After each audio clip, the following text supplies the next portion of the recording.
So, 3 weeks ago, I have a 3-week break. I had an extra week in it, but 3 weeks ago I told everybody that I'd talk to you about how to help automate the things you're doing. You are mostly small business owners, small business employees here. You're trying to make money, and the last thing you do is waste time doing accounting.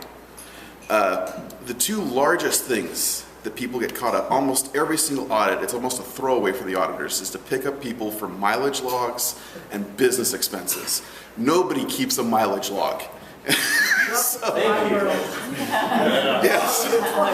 So what I've given you right here, the first thing on the top of the little stack of papers I gave you, because I figured you wanted to take them home instead of just looking at my presentations this time, was an article Daryl wrote a couple years ago on what the IRS is expecting for a mileage log. Their official response is you need to count every mile your car travels for an entire year or they're going to throw you out. From actual court cases, what they will accept is a 3-month sample of your year and the beginning and ending year mileage, so that way they can determine what your total mileage was for the year and an average sampling of how much was business versus personal.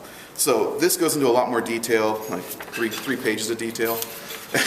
And it is on the website if you'd like to send it to friends. It's exciting information. But what it basically boils down to is whether you're doing deduction by mileage or if you're doing deduction by actual costs on your car, you have to have a mileage log. They'll throw it out for either reason. Or either way, they'll throw it out.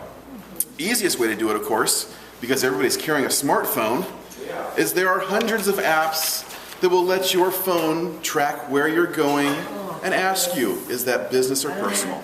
It just keeps track of your, this one in particular, this is a free one, Easy Biz Mileage. We set it up with a lot of our startup clients. It's an easy one, you put it on your phone, it'll track for multiple cars, multiple phones.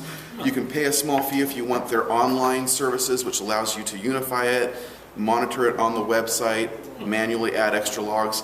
But it tracks everywhere your phone goes, and it'll just give you a list of them. You can say, this one's business, this one's personal, you could add notes to it. That's all it takes. It'll create a Excel file it can export out. It'll give you a listing of all your mileage and hand it right to me. Because none of you have a different accountant, right? We're the only one. Okay. Or your accountant, either way. So that way you have a nice log that meets the IRS requirements for what your car did and what your mileage deduction is. The one thing this one in particular does not do as a free one is capture your expenses. There are more expensive versions that do it automatically. They'll tie in and grab your credit card. Chris was just talking about how he wanted to do this, but somebody beat him to it. Yeah, you can still do it. They charge like $9 for it. Make a cheaper one. $8.50. There you go. Business. So they'll tie into your credit card, tie into your debit card, automatically pull your charges so you can categorize those two. There are fees with those. I did give you guys a second one. This in particular is for the Android version, but there is a Google one behind it called Smart Receipts. And this one will take care of that for you. It does not tie into your bank account and pull it, but it allows you, when you stop and you went out to dinner with a client, you can snap a picture of the receipt. This one does not OCR your receipt. They do have optical character recognition. It will not scan it and tell you the amount, but you can take a picture of the receipt and then type in who you were with and what the dollar amount was. So we can track those, categorize the different expenses into business, reimbursements, whatever you need to do. But, I mean, these are just a couple of examples of quick ways you can simplify all the paperwork involved with your business by using your smartphone. You're carrying a computer with you all day long. There are other ones. Cover your ears, Chris. There's this great one called Square Apps.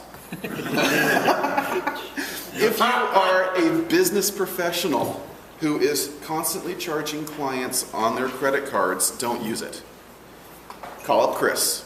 Chris will set you up with a mobile application that'll get you that 1.9% rate that you want for your credit cards. Square Apps starts charging you at $275 and it goes up to $375 if you manually enter it. The times it is useful is if you do not do a lot of credit card charging. You're periodic, you're a membership subscription each quarter, like here, something like that, because then you're avoiding the monthly annual minimums and fees. I don't think we have too many people here that are worried about hairdressing appointments or anything like that. They do have some extra features on that that allow you to do appointment scheduling. So you pay $30 a month and your clients can connect to your web page and schedule appointments, stuff like that. There are other applications that do that. I'm trying to think if anybody in here needs something like that, especially for $30 a month. Yeah. I think that's our target market here. You do that too? Yeah.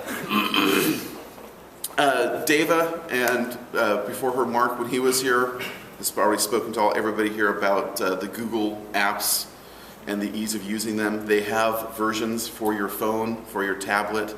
Google makes them directly now. They also own a company, it just slipped my mind, OpenOffice. OpenOffice it integrates with your Google Docs, Google spreadsheets, and everything like that. So all these are little apps that'll help you work as you are traveling through the day without carrying a huge bag like I do. So I don't think I'm quite out of time. Any questions? Yes, sir. So the writing off of mileage and stuff, that's one of the things that people can do as a business owner. What's the number one thing people can do to save or make money each year? And is it deferring income into IRAs? I'm trying to maximize my income, of course. So as an employee, the easiest thing to do is deferrals. If your employer offers a 401k, start there. If they don't, an IRA works great. As a business owner, you guys need to think of your money the opposite way. You're not a wage slave. You're not waiting to see how much your check is worth so that way you can make it through your month. You should go the opposite and instead look at how much money you need to go through your month, pay your rent, pay your mortgage, pay your auto loan, pay for gas, food, total all that up, and that is what you pay yourself.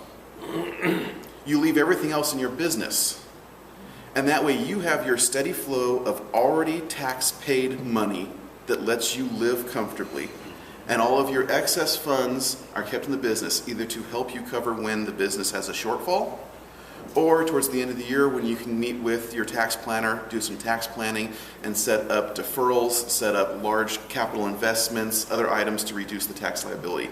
But the idea is that as a business owner, you can set it up so your personal life is taken care of and is stress-free, or less stress. And because no matter what you're going to do, you're going to stress about the business. less stress. So that is the first thing. Yeah, that is, I want that app. you want that app? Yeah.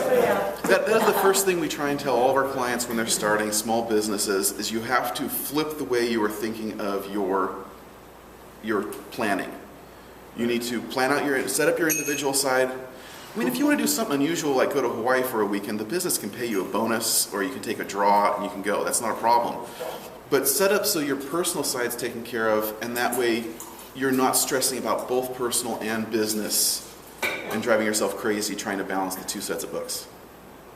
Get incorporated and get a payroll service. That's right. Any other questions? All right, thank you. All right, Scott.